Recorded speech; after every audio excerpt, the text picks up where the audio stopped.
এ কেমন নসিব খোদা দিল বলো, এ কেমন নসিব খোদা দিল বলো।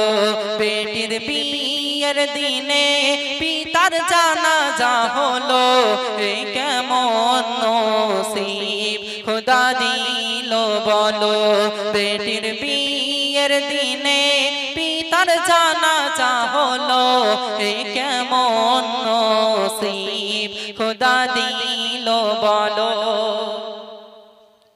কোন এক গ্রামে এক দুঃখী পরিবার প্রসব কালে বিদায় নিল বিবি তাহার। আসমান যেন ভেঙে পড়ে তাহারি মাথায়, না জানি কি লেখা আছে জীবনের খাতায়। কচি মুখ দেখে পিতা সবই ভুলে গেল,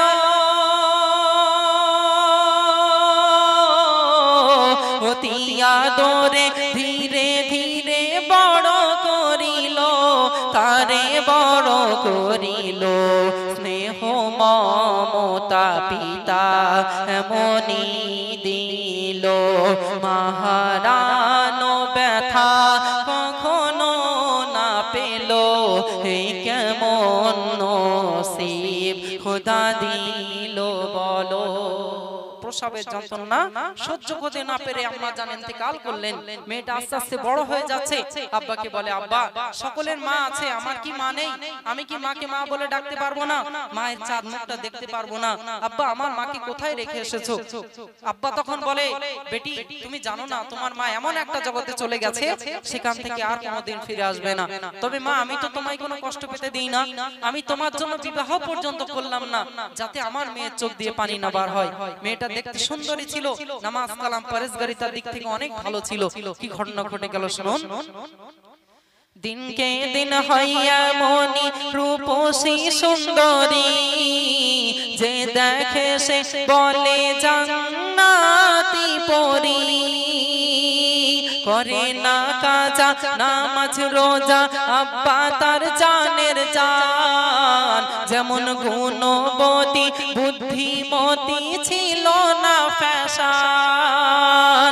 আব্বা তার বেটিকে বড় বাসিত ভালো,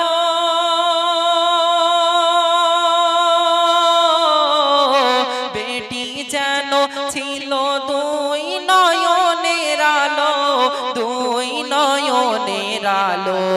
এক ধনী পরিবার বিয়ের প্রস্তাব দিল, সুখী থাকবে মোর মা পিতা খুশি হলো।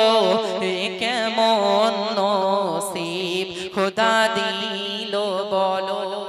বাচ্চারা মন দিয়ে এই গজলটা শোনো। আমি যে গজল যে প্রশ্নটা ওই গজলে করব বলেছিলাম, এই গজলের সেই নামাজের প্রশ্নটা করব, ঠিক আছে? মন দিয়ে শোনো, পুরস্কার আমি একটা দেব।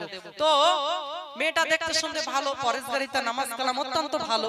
আপনারা জানেন গ্রামে যদি একটা মেয়ে দেখতে রূপসী হয়, যদি নামাজ কালাম পরেশগারিতা ভালো হয়, সেই মেয়েটাকে প্রত্যেকেই চাই যে আমার বাড়ির বৌমা হোক, আমার বাড়ির বৌমা হোক, তাই তো নাকি? আমাদের বাড়ির বৌমা করব। তেমনি ভাবে প্রস্তাব পাঠানো হলো, কিন্তু যৌতুকে কি চাওয়া হলো শুনুন। 50,000 নগদে চাই 8 ভরি সোনা, দিল রাজ রানী হবে তোমারি কন্যা। গরিব পিতা শুনে কথা রাজি হলো দেখো না, মেয়ের বিয়ের তরে বিক্রয় করে জমি জমা।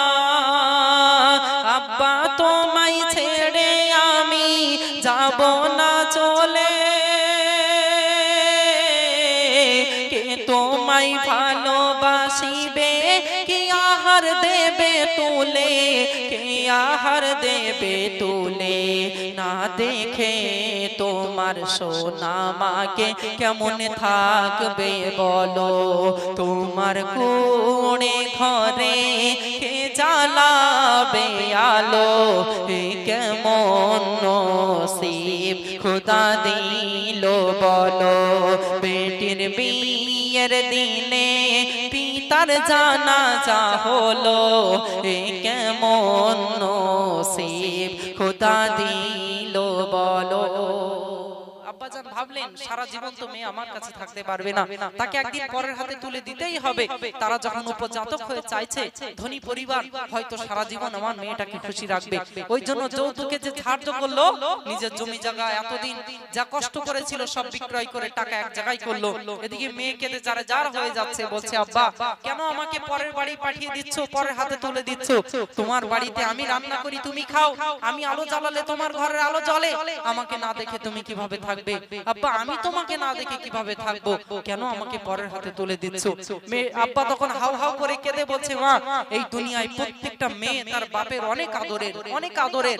একটা মা যদি একটা মেয়েকে বকে অত সহজে কাঁদবে না। একটা বাপ মেয়েকে বকা তো দূরের কথা, একটু রেগে গিয়ে যদি তাকায় না, চোখ দিয়ে ঝরঝর করে পানি পড়বে। এত ভালোবাসে মেয়ের আব্বাকে, সেই আব্বাকে ছেড়ে যেতে হবে। কিন্তু আব্বা তখন কি বলছে শুনুন, যখন মেয়ে বলছে কেন আমাকে পরের হাতে তুলে দিচ্ছ, সত্যি কবি এত ভালো কথা লিখেছে এই গজলে। শুনুন, তিলে তিলে দেখো যারে মানুষ করতে হয়, কেঁদে কেঁদে তবু তারে পরের হাতে শুতে হয়। দেখতে দেখতে দেখো বেটির বিয়ের দিন এসে গেল, খাওয়া দাওয়া বিয়ে সেরে বেহাইকে ডাকিল, অসহায় ধনীর মিনতি করে কিছু টাকা কম আছে দেব তোমায় পরে, দেব তোমায় পরে। চরম অপমান কন্যার পিতার করিল, ছোট লোকের জাত তোরা কি হবি ভালো, এ কেমন নসিব খোদা দিল বলো। কমপ্লিট, খাওয়া দাওয়া কমপ্লিট হয়ে গেল। এক বেয়াই মশাই আরেক বেয়াই মশাইকে ডাকলেন, ডেকে বলছেন দেখুন আমার অনেক আদরের মেয়ে, তার ছোটবেলায় তার মা হারিয়ে গেছে, আমি তার খুশির জন্য সুখের জন্য বিবাহ পর্যন্ত করেনি, তাকে ছোটবেলা থেকে লালিত পালিত করে বড় করে তুলেছি। আজ আমি আমার সর্বোচ্চ জমি জায়গা বিক্রয় করে আপনাদের হাতে তুলে দিচ্ছি। তবে খবরদার আমার সন্তান আমার মেয়ের চোখ দিয়ে যেন পানি না পড়ে, আমি আব্বা সহ্য করতে পারবো না। তবে কিছু টাকা কম আছে, আমি জম দিয়ে ভ্যান চালিয়ে দিন মজুরি খেটে আমি আপনাদের দিয়ে দেব, আমি আপনাদের টাকা শোধ করে দেব। খবরদার আমার মেয়েকে আপনারা কষ্ট দেবেন না। যখনই বললো টাকা কম আছে, ধনীদের মন কত কঠোর হয় আপনারা জানেন সবাই না। কিছু কিছু ধনী আছে তারা গরিবদের একদমই পছন্দ করে না। যেই বললো টাকা কম আছে, সকলের সামনে এমন ভাবে অপমান করলো, এমন চরম ভাবে অপমান করলো, ছোট লোকের জাত বললো। গরিব মানুষ তো অন্তরে নিতে পারলো না, হার্ট ফেল করে সেখানেই পড়ে গেলেন। কি ঘটনা ঘটে গেল শুনুন।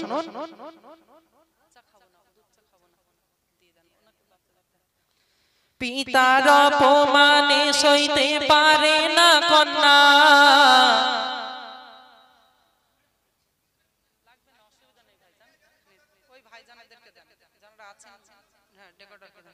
পিতার অপমানে সইতে পারে না কন্যা, আর বাপের গলা ধরে শুধু করিছে কান্না। কি বলছে, যেন গরিব হয়ে জন্ম নেওয়া এ সমাজে পাপ, আর হার্ট ফেল করে অপমানে দুঃখিনীর বাপ। বেটির বিয়ের দিনে হলো পিতার জানাজা, নতুন বউকে ভাবলো তারা মস্ত এক বোঝা, ভাবলো মস্ত এক বোঝা।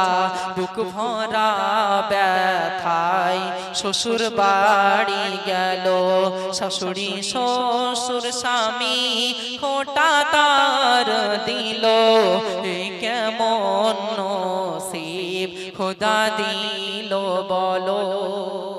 আব্বা জান ইন্তেকাল করে গেল, মেয়েটা কেঁদে যারে জার হয়ে যাচ্ছে, কিন্তু আল্লাহর হুকুম যেতে তো হবে, যে বিয়ে হয়ে গেছে বোঝা স্বরূপ মেয়েটাকে নিয়ে চলে গেল। খেতে শুতে উঠতে বসতে মেয়েটাকে খোঁটা দিয়ে দিয়ে বলে, তোরা ছোট লোকের জাত, তোর বাপও ছোট লোকের জাত ছিল, মরে গেল, টাকাগুলো দিয়ে মরতে পারলো না। এইভাবে তাকে কষ্ট দিচ্ছে, বাড়ির সব কাজগুলো তার দ্বারাই করিয়ে নিচ্ছে, যেহেতু সে একেবারে চির এতিম। শুধু তাই নয়, তার স্বামী কেমন ছিল, কবি অতি মূল্যবান কথা লিখছে, শুনুন।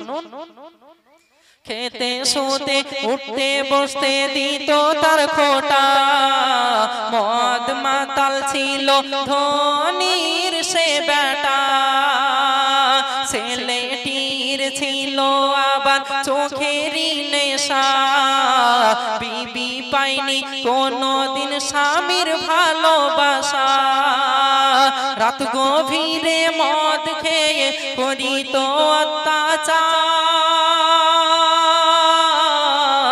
জ্বালা যন্ত্রণা সয়ে তবু করিছে সংসার, ও গো করিছে সংসার।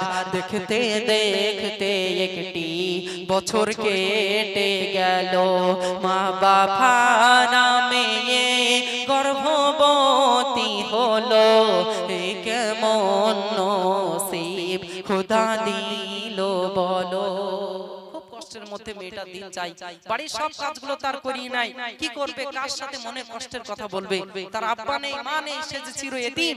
বর্তমান সমাজে সংসারে টুকটাক ঝামেলা হয়, আমার ভাইজানেদের দিক থেকে, চাচাজির দিক থেকে যদি একটু মানে ঝামেলা হয়ে যায়, মা বোনেরা কি করে, এক দুদিনের জন্য বাপের বাড়ি চলে যায়, বাপ ভাইদের সাথে একটু থেকে মনটা ফ্রি করে আবার স্বামীর কাছে চলে আসে। কিন্তু সেই মেয়েটা যে চির এতিম, কার কাছে গিয়ে সেই মনের কথা বলবে? এ কথা ভাবতে ভাবতে দেখলো, আমার যদি একটা সন্তান হয়, হোক না ছেলে হোক না মেয়ে, সে তো আমার সাহারা হবে, অন্তত মনের কথা তার সাথে বলতেই পারবো। কিন্তু যখন সন্তান গর্ভে নিল, কি ঘটনা ঘটে যাচ্ছে শুনুন, শেষ ছন্দ এটা। নারী চাই স্বামীর সুখ আর ভালোবাসা, গর্ভবতী হয়েও কিন্তু নিরাশা, গর্ভজাত সন্তানকে নষ্ট করিতে বারে বারে বলে তার বাপ বেটাতে। তার বাপ জানতে পারলো যখন, তখন বলল, তোরা হলি ছোট লোকের জাত, তোদের গর্ভে আমাদের পরিবারের সন্তান আসবে, এটা হতে পারে না যে সন্তানটা এসেছে ওকে নষ্ট করে দিতে হবে, আমার ছেলেকে আরো ধনী পরিবারে বিয়ে দেব, তার গর্ভে আমাদের পরিবারের সন্তান আসবে। যখন এমন কথা বলেছে, মেয়েটা আরো হাউমাউ করে কেঁদে ফেলেছে, বলছে, আল্লাহ, যাকে নিয়ে স্বপ্ন দেখছিলাম, এদের জন্য আমার সব চলে গেল, সর্বস্ব চলে গেল, আজ যে বাচ্চাটাকে নিয়ে স্বপ্ন দেখছি তাকেও এরা মেরে ফেলে দিতে চাইছে। বলছে, আজ আমি তোমাদের কাছে আর থাকবো না, আমি অনেক দূরে চলে যাব, বাড়ি বাড়ি ভিক্ষা করে খাবো, আমার সন্তানকে বড় করে তুলবো, কিন্তু আমি তোমাদের কাছে আর থাকবো না। যখন তাদের কথার অমান্য করলো, সবাই মিলে তার সাথে কি ব্যবহারটা করলো, শেষ ছন্দ। আহারে, নারী চাই স্বামীর সুখ আর ভালোবাসা, গর্ভবতী হয়েও কিন্তু নিরাশা, গর্ভজাত সন্তানকে নষ্ট করিতে বারে বারে বলে তার বাপ বেটাতে। অনেক দূরে যাব চলে আসবো না ফিরে, তবু জোর করে গলায় ফাঁস দিল তারে, গলায় ফাঁস দিল তারে, প্রাণ পাখি তাহার ওই উড়ে গেল। এমে হান্নান বলে লিখতে বুক ফেটে গেল, এ কেমন নসিব খোদা দিল বলো। বেটির বিয়ের দিনে পিতার জানাজা হলো, এ কেমন নসিব খোদা দিল বলো। আহারে, এমন করে কত মেয়েদের জীবন চলে যায়। অনেক জায়গায় শোনা যায়, খবরে দেখা যায় যে শাশুড়ি বৌমাকে রান্না